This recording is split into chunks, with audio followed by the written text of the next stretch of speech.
Yes, leo kwenye H1 Teach1 kama kawaida yetu tunaendelea kufundishana, kuelekezana, na mada ya leo kubwa kabisa inatokana na ile hoja yetu ya mwanzo tuliozungumza kuhusu umuhimu wa watu kupima afya zao kabla hawajashiriki ibada muhimu ya kufunga.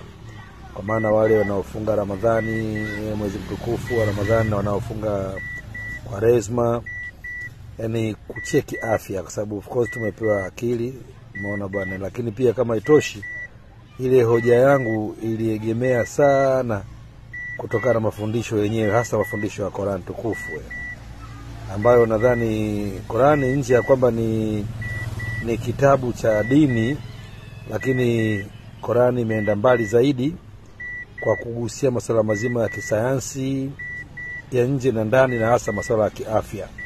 Kwa sababu hata ukichunguza, ukifikiria Mtume Muhammad mwenyewe hakuishia tu kuwa ni kiongozi wa kidini aliyetukuka, lakini pia alikuwa ni mwanazuoni asiofananishwa. Kwa sababu pia kumbuka, Mtume Muhammad tofauti na Yesu, yeye hakuwa tu mtembezi, yeye pia alikuwa ni mtawala wa Saudi Arabia. Ufalme wa Saudi Arabia ambao unaoona leo ukiwa na nguvu imara chini ya kina bin Salmani, mpaka unaona mpaka viongozi wa mataifa makubwa kama Marekani, Urusi na madola mengine makubwa yakiwa na majanga yao makubwa yanakwenda kukutana na Saudi Arabia kutafuta suluhu.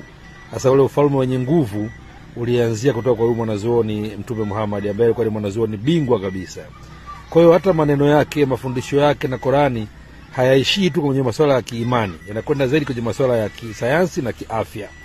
Kwa hiyo kwenye kufunga kuna afya, lakini kuna kujeje na afya ni kwa yule ambaye tayari ana afya. Ukiwa na afya ukifunga, maana yake unaongeza afya yako, kwa sababu ni kawaida kufanya usafi wa kitu chochote unachohifadhia kitu. Kwa mfano hata nyumbani kwako, yale majagi unaweka maji, mitungi, si nani vya unga, kuweka makapu ya unga, kuna wakati lazima uyasafishe. Hata kama unaweka unga msafi, maji masafi, lakini siku ukisafisha mtungi na kuna uchafu ulibaki, japo maji uliweka ni masafi. Mbona hata vituo vya mafuta hivi sometimes wale matenki yanaweka mafuta masafi, lakini kuna wakati yanabidi yasafishwe na wanakuta kule yana uchafu, yana damage, kwa anaboresha na kuwa mapya. Kwa hiyo funga pia imeegamia kwenye hilo swala la kiafya, kwamba hata tumbo lako wakati fulani lazima lisafishwe, liwe empty, magonjwa ambayo manyemelezi yaondoke. Kwa nje ya imani, funga pia ni afya. Hata kuswali kwenye upande wa Uislamu, kuswali swala 5 ni swala la kiimani, lakini pia ni swala kubwa la kiafya. Sababu kuswali swala 5 kila siku, lakini namna yenyewe ya kuswali kwenye Uislamu ni mazoezi tosha. Ambao hata ukienda gym ya wanasayansi watakwambia fanya mazoezi ya namna hii kama Uislamu unavyoelekeza kwenye kufanya swala. Unaweza kuona namna gani Qur'an inavyoelekeza na namna gani Mtume Muhammad mwenyewe alikuwa ni mwanazuoni bingwa kabisa. Kwa nadhani hili ndio ambalo inabidi watu walikariri. Lakini Qur'an inatuambia ukweli kwamba mtu mwenye maradhi hatakiwi kufunga, kwa sababu ukiwa na maradhi ukifunga manake utaongeza maradhi. Kwa sababu kufunga tafsiri ni ile kwamba unajinyima kula. Muona bwana, unajinyima kula. Lakini pia kwenye kujinyima kula kuna tafsiri nyingi. Maana ya Qur'an ni nyingi pia. Hiyo pia imewekwa funga hata kuwakumbusha wale wenye uwezo, matajiri ambao kwa uchumi wao hawawezi kusikia njaa, hawawezi kukaa na njaa, wala hawawezi kusikia kiu, kwa sababu wana kila kitu wanacho.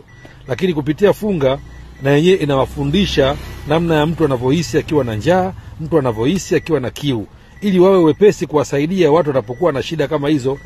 Wale matajiri ambao hawawezi kukosa chakula la maji, wanatakiwa wafunge ili waweze kujua namna gani mtu mwenye shida anavyohisi njaa, na wenyewe waweze kusupport upande wao. Unaweza kuona kama ni kiasi kikubwa ni maelekezo ya kiimani, lakini imebezi kwenye sayansi, kwenye afya. Kwa mimi nadhani ni mambo ambayo kila mmoja kwa nafasi yake anaweza akayatafakari. Swala la kupima afya kipindi hiki ni muhimu, kama nilivyosema kwamba mabadiliko ya tabia nchi, magonjwa ya kuibuka ni mengi, yasiyoambukiza, yengine yasiyotibika, nyemelezi ni mengi. Kwa ni vizuri kupima ili ujue nafaa kushiriki funga au usifai. Kwa sababu mimi pia na mfano, watoto wangu wanafunga wote. Mtoto wangu wa kiume yeye alifunga ile funga yake ya 7, siku ya 7 akawa anafutura, sema kichwa kinamuuma. Nikaenda kumpima kutwa na malaria. Kwa kilichofanyika nini? Kapata dozi ya malaria, katumia dozi, baada ya kumaliza dozi yake kaendelea na saumu, atakuja kulipa kama dini inavyoelekeza.